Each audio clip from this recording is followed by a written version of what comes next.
Muy queridos hermanos, la bondad de Dios me ha permitido realizar una labor misionera, una labor de servicio en muchos lugares. Hace unas cuantas semanas estaba en Australia. He tenido ocasión de visitar distintos países de Asia, como Corea del Sur, Taiwán, Japón. Aquí en nuestra querida América, desde el norte de Canadá hasta el sur de Chile, he podido ir a distintas comunidades para ofrecer el ministerio de la predicación a laicos, sacerdotes, religiosos, religiosas, también en varios puntos de Europa. ¿Por qué cuento esto? Lo cuento por dos razones. Primera, porque la orientación de nuestra predicación en este año va por la juventud. Y por supuesto que, como dice una canción, yo también tuve 20 años, yo también fui joven. Y cuando el Señor flechó mi corazón con su amor, una de las cosas que yo sentí fue el deseo de dar testimonio de Él en muchos lugares. Y es posible que algún joven o alguna joven que escuche estas palabras aquí en el hermoso santuario de Nuestra Señora de Urcupiña, o a través de la radio o a través de internet, oyendo la voz de este servidor, diga: a mí también me gustaría eso. Y yo quiero decir a los jóvenes que en este momento nos estén escuchando: el Señor hace su obra, y si tú pones tu corazón en Él, el Señor va a hacer obras grandes contigo.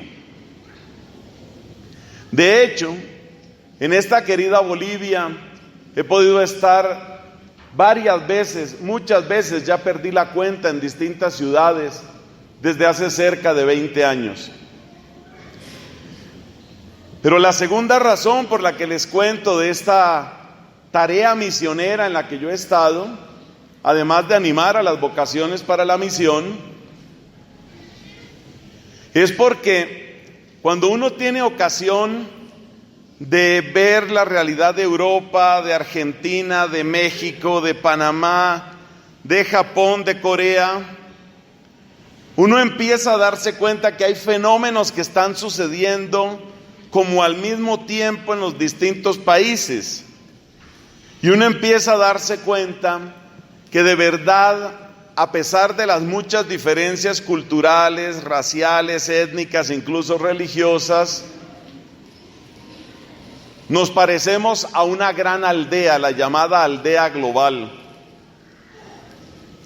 En particular, hay una serie de realidades que se están dando en la juventud, muchas de ellas preocupantes.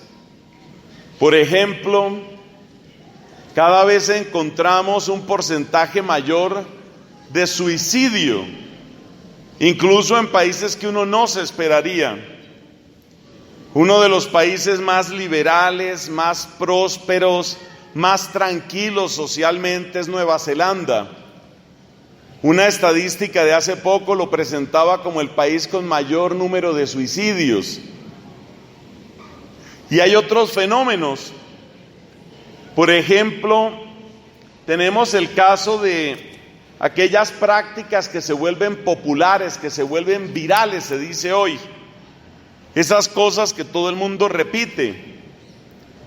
Entonces están los famosos desafíos. No hace mucho fue declarado ilegal un desafío que alcanzó a tener mucho impacto en las redes sociales: el desafío de la ballena azul. Básicamente lo que consiste es como en una serie de entrenamientos con pruebas cada vez más difíciles que van realizando los que se matriculan en esa especie de tribu global.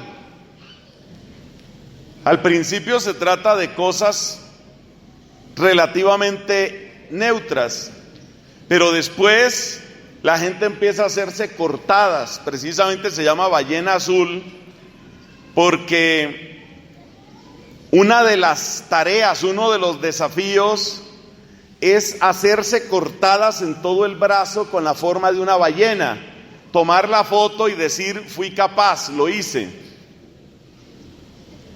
En Estados Unidos se encuentran fenómenos de intoxicación masiva de jóvenes por otro tipo de desafío.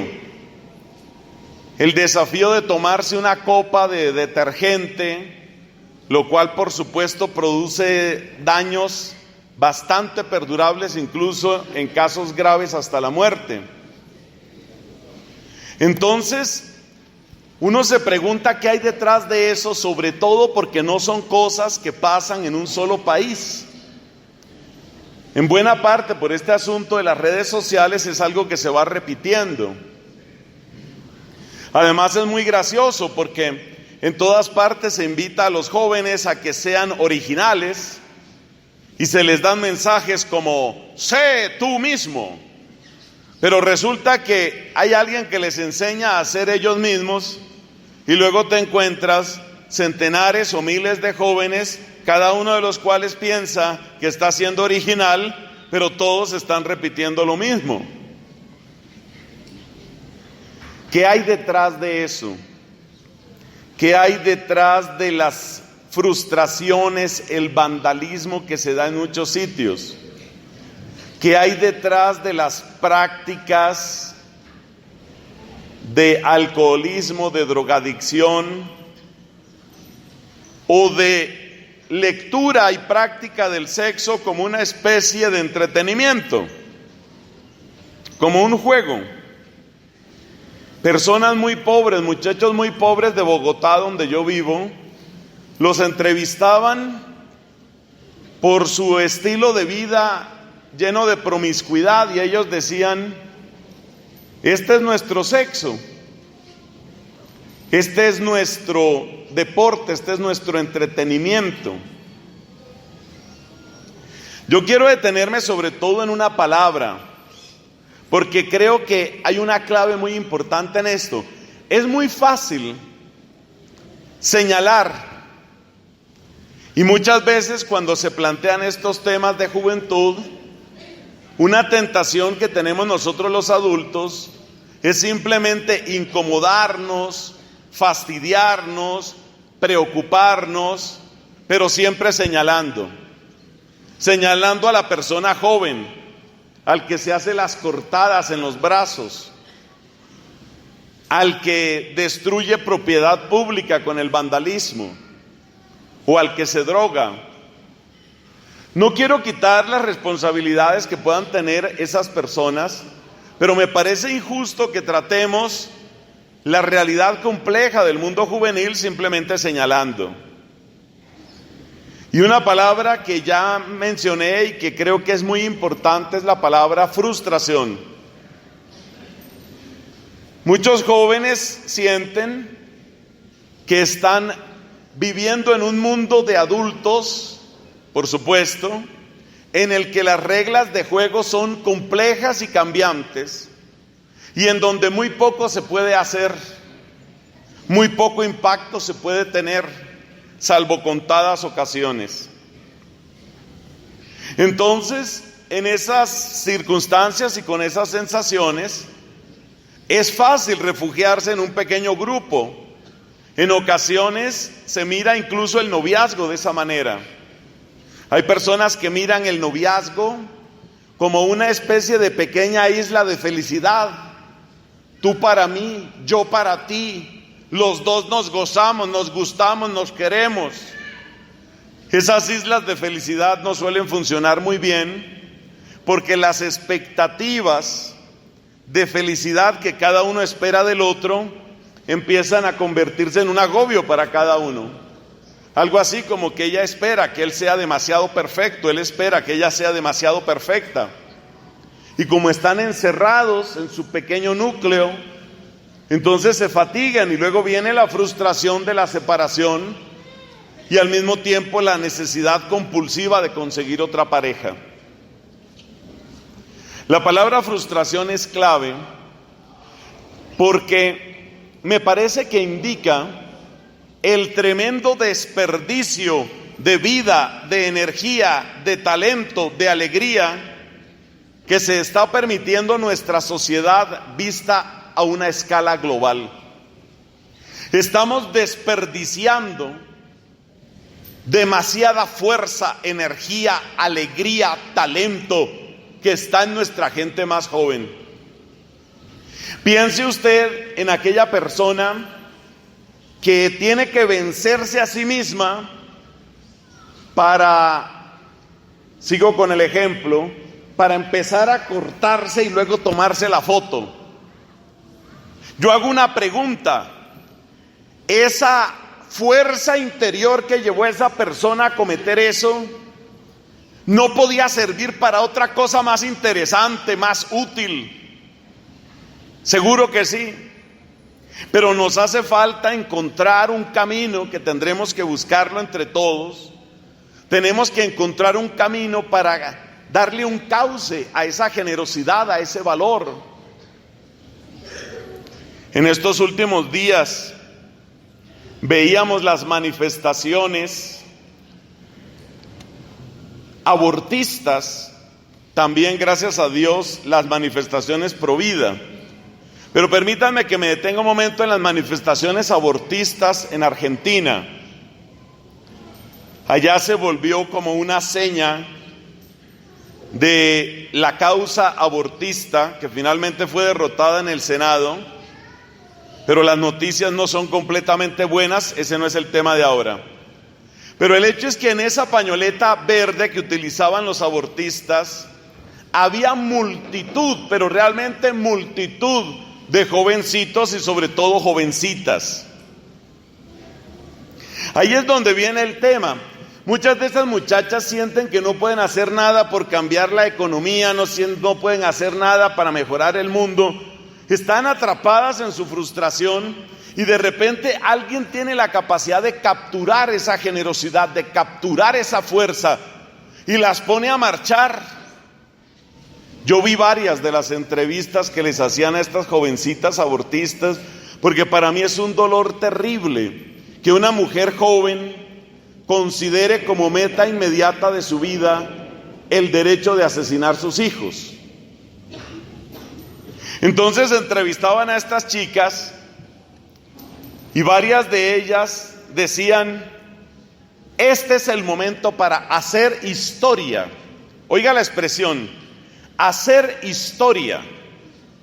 Es decir, esa que llamaban ola verde, la ola abortista de Argentina, estaba compuesta en buena parte por muchachitas que sentían que por fin iban a empezar a existir socialmente, políticamente, iban a tener visibilización internacional, iban a tener un impacto en la historia. Así ese impacto fuera un chorro de sangre humana, un río de sangre humana por la legalización del aborto. Entonces la pregunta que uno se hace es, no se trata simplemente de culpabilizar. La solución no puede estar simplemente en señalar a nuestra gente joven.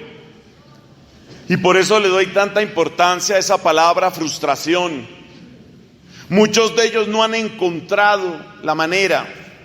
Muchos de ellos padecen una gran soledad. La queja más frecuente que yo encuentro en la gente joven cuando uno entra en diálogo, un diálogo profundo con los jóvenes, realmente se sienten muy solos, empezando por soledad en sus propias familias. Entonces, hay que encontrarle un cauce. La juventud siempre tiene fuerza, siempre hay fuerza en nuestros jóvenes. Y repito, algunos astutos van tomando a las chicas, muchas de ellas formadas en colegio católico, con monjas, muchas de ellas chicas catequistas de parroquias, van tomando a esas chicas y les van metiendo la idea de que ahora sí puedes hacer historia, ahora sí puedes dejar una marca en tu país.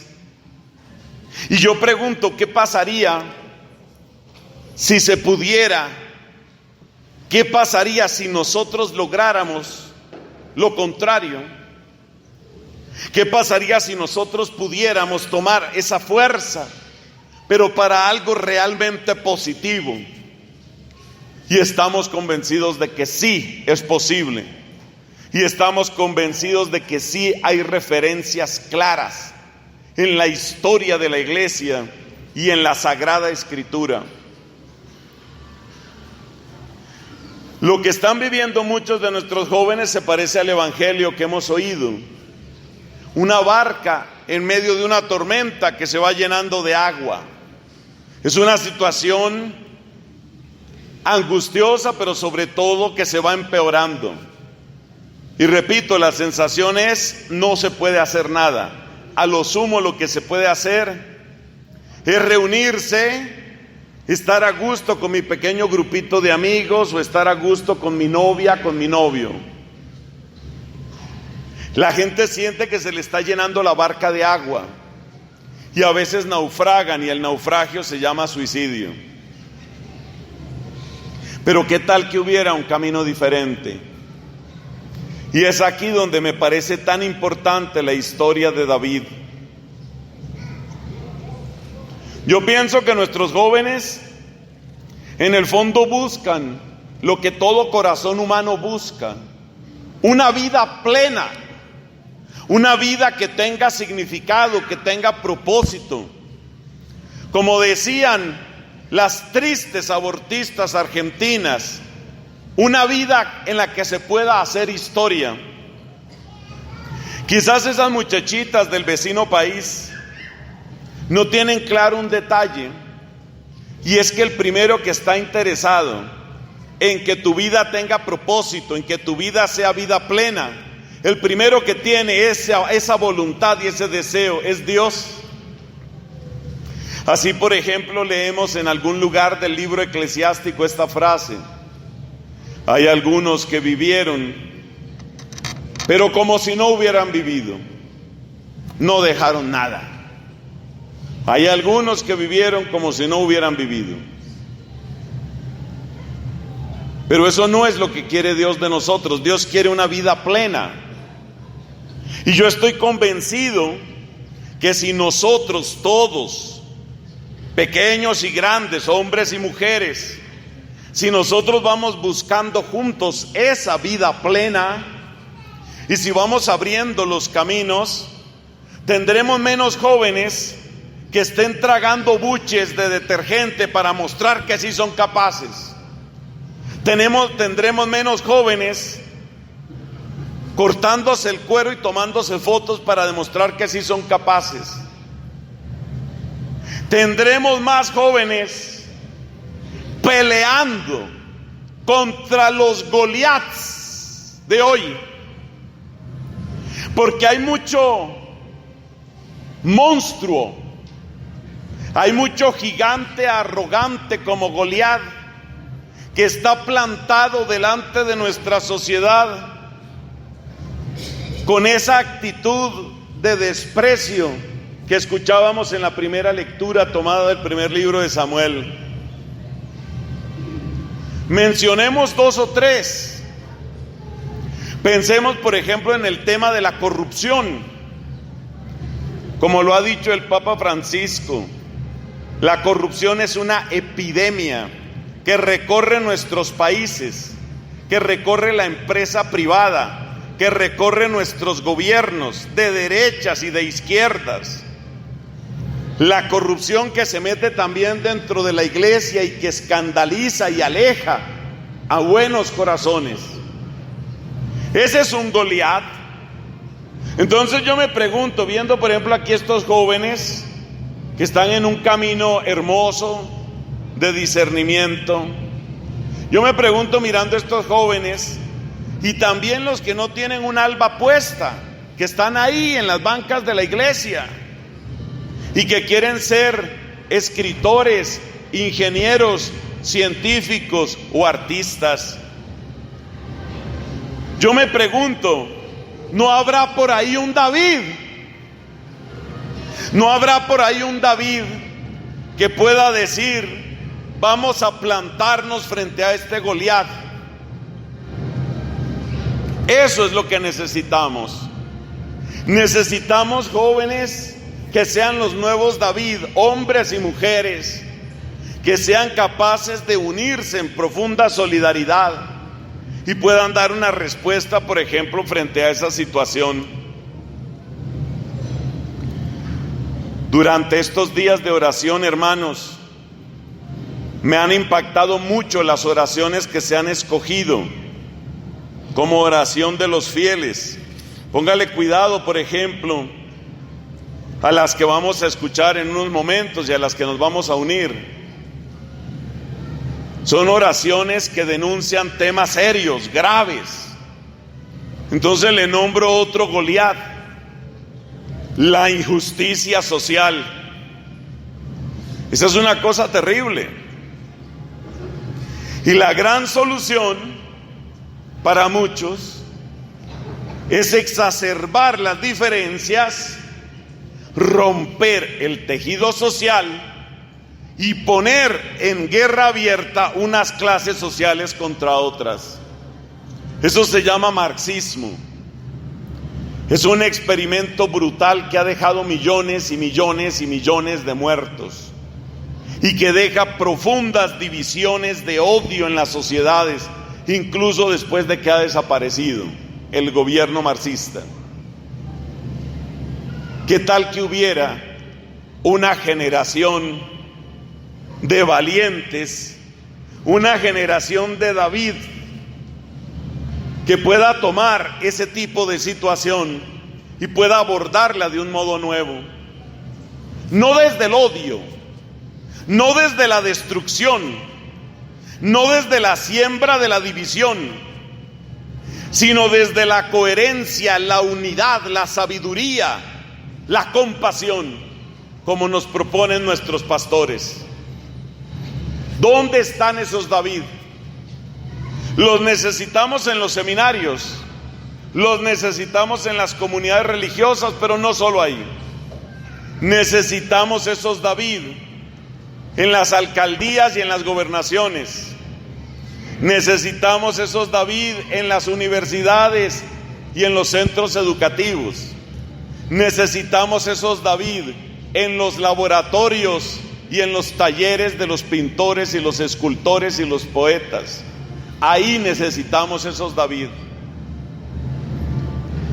Pero David, mis hermanos, no era un tonto ni era un loco, no era un romántico ni era un Quijote, no era un iluso. Para ser David y para poder hacer lo que hizo David, es necesario tener el corazón y la fe y la oración de David. Y para eso es necesaria una experiencia profunda, transformante de Dios. Ese fue el largo periodo de preparación que tuvo ese hombre, especialmente en la soledad de los montes, cuidando los rebaños de su padre. Allí David aprendió a fiarse de Dios, a amar a Dios, a cantarle a Dios. Fascinado por Dios, enamorado de Dios, confiado en Dios. Así se fue entretejiendo el corazón de este gran hombre, destinado a ser el líder nuevo, el líder bendito del pueblo de Dios. Pero es el momento de recordar que la palabra que se utiliza en griego para decir virgen, es decir, la palabra partenos, significa también la joven. A veces, mis hermanos, a veces tenemos una idea demasiado dulcificada de la Virgen Santísima. Ella, con una sola frase, con una sola frase destruye a los Goliat. Y esa frase es: aquí está la esclava del Señor. ¿Por qué esa frase es revolucionaria? En el mejor sentido de la palabra. Esa frase es revolucionaria porque la que dice: aquí está la esclava del Señor,